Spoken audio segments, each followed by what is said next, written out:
So something really interesting happened to me today, and I feel compelled to share it with you here. And fair warning, there is some sensitive material that I'm going to talk about in here. So be prepared for that, or maybe choose not to watch if you are uncomfortable with that. um, I'm going to try to hold back my emotions here. So if I seem a little cold or a little too upbeat for the topic, it's only because I'm trying to keep my emotions out of this here. Hi, I'm Christiana with Christiana's Yoga. So I went to the gym today and I didn't really have a big plan. I did my cardio and then I did some machines, and then afterwards I went into the group class room to finish up my stretches and finish out my practice. And I have been neglecting some really good stretches lately. So I went ahead and did my stretches and I finished up in Shavasana. And then as I was standing up to clean up and go home, a song came on through my headphones that reminded me of my brother, who passed away 7 years ago now. And he passed away by taking his own life. I don't like to share it, but I feel like it's important so that you might be able to relate or understand the level of emotions that immediately followed once the song came on.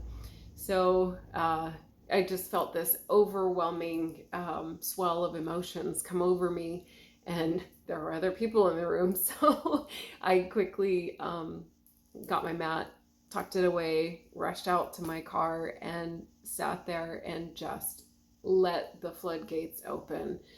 Just feeling this overwhelming amount of emotion just pouring out of me. And I was baffled because I haven't felt like that in a long time. There's ups and downs. There's always a roller coaster, especially when somebody, when you lose somebody in that manner, and there's so many unanswered questions and so many what ifs and things that you battle with, or that I've battled with when you lose somebody in that way. There's just a roller coaster of emotions. I feel like there might be a roller coaster anytime you lose somebody, no matter what the reason is.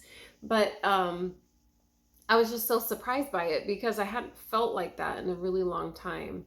So I just sat there in my car and I bawled my eyes out, and I didn't even bother to look up to see if anybody noticed what I was doing in my car. But once I was finished crying, I wiped my tears and I turned on my car and I headed home. But I was still confused about what happened. Like, why all of a sudden this whole flood of emotions came flying in that I was like practically unable to control. And I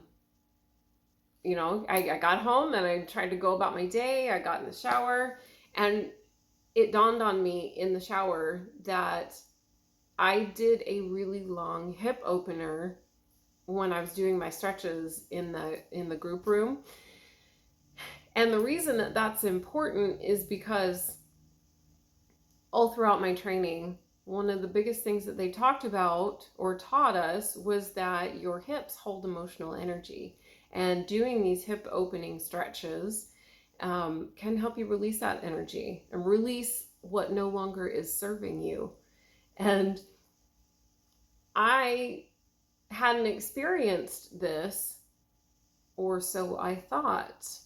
So this led me down a new path of thought, and I realized that I stayed with my mom for a long time after my brother passed away. And then when I got home, I was doing my best to put one foot in front of the other and move forward with my life without hanging on to what had happened.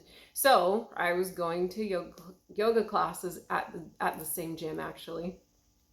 And every time we got to Shavasana, I was fighting back tears. They would be rolling down my face. I was fighting them back, trying to hide it because I didn't want to bring attention, yada, yada. all those things that we go through, right? And I didn't understand why, and it didn't ever make the connection. Now, of course, there's that, it was still very fresh at that time. And so even if there weren't any hip openers in the entire class, there's a good chance that, you know, once you come to stillness and there are no more distractions, then yes, the emotions may come flooding in, whether there's a hip opener or not. But today it was just a major aha moment for me, because I sat in a seated wide-legged forward fold, or in yoga it's called Upavishta Konasana, and I stayed in it for quite a while because I really wanted it. I wasn't there for an emotional release. I was there because I wanted to stretch my legs, and I really wanted to relax into it because I hadn't been stretching very well for quite a while. So I really just sat into it and allowed myself to really settle into that pose and really stretch to the point where I was very comfortable in the position. And then I came out of it and I moved on and I did my stretches. But that was my major aha moment. That's my experience that really brought my training to light, that what they are telling me about your hips holding emotional energy is very, very true. And so what brings me to my reason for sharing this with you is because people deal with big emotions all the time and sometimes don't really know how to navigate them.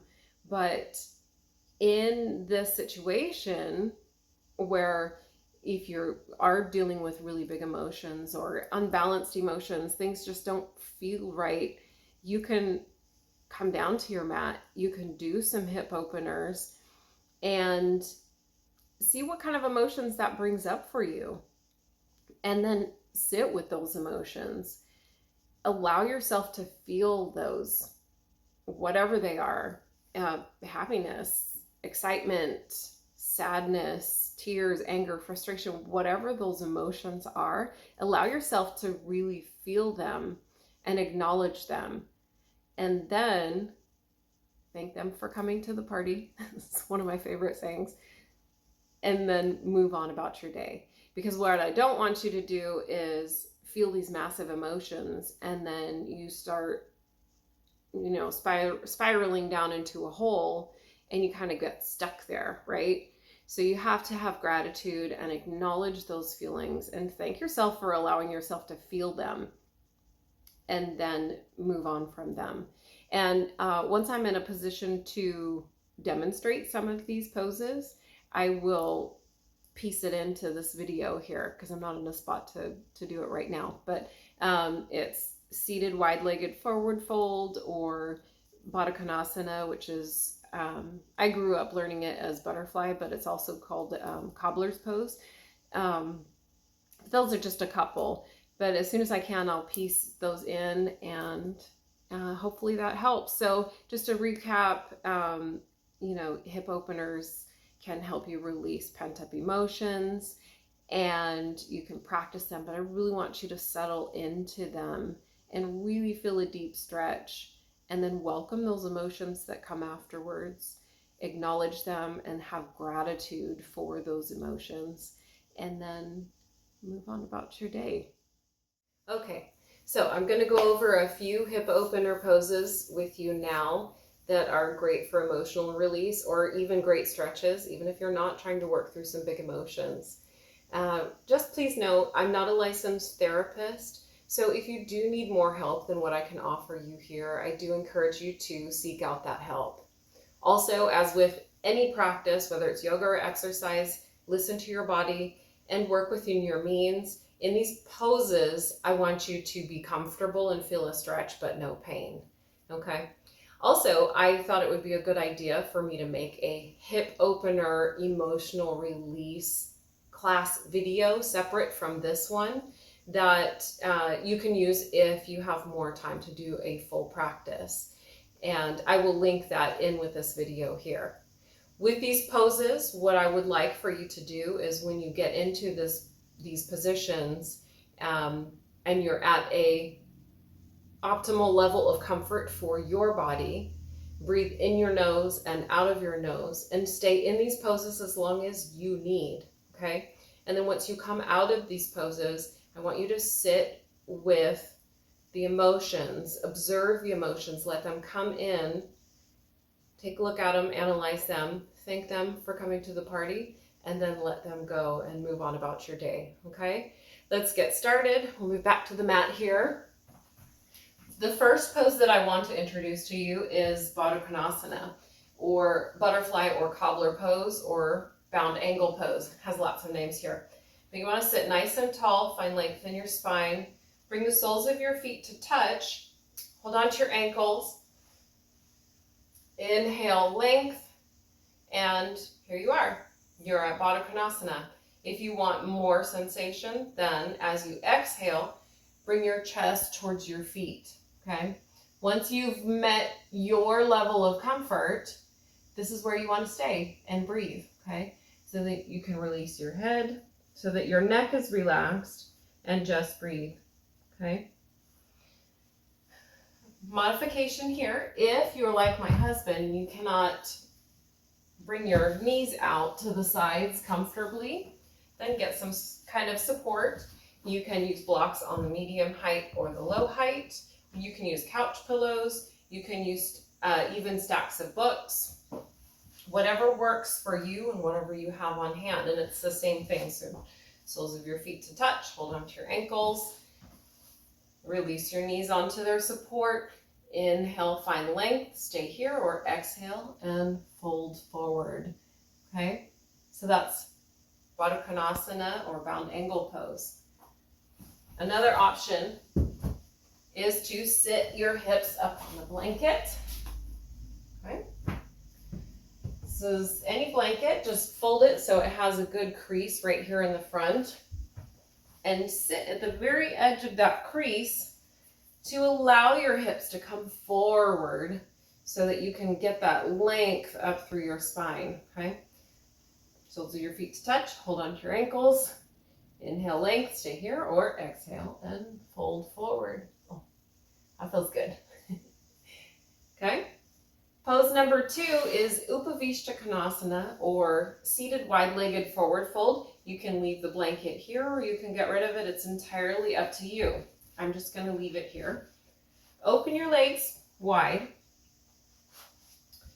Toes and knees point straight up to the ceiling. Sit nice and tall. Your legs are only open as far as is comfortable. Don't force them out further so that you have to use a ton of muscle engagement and you're not comfortable, okay? So open only as far as they're comfortable.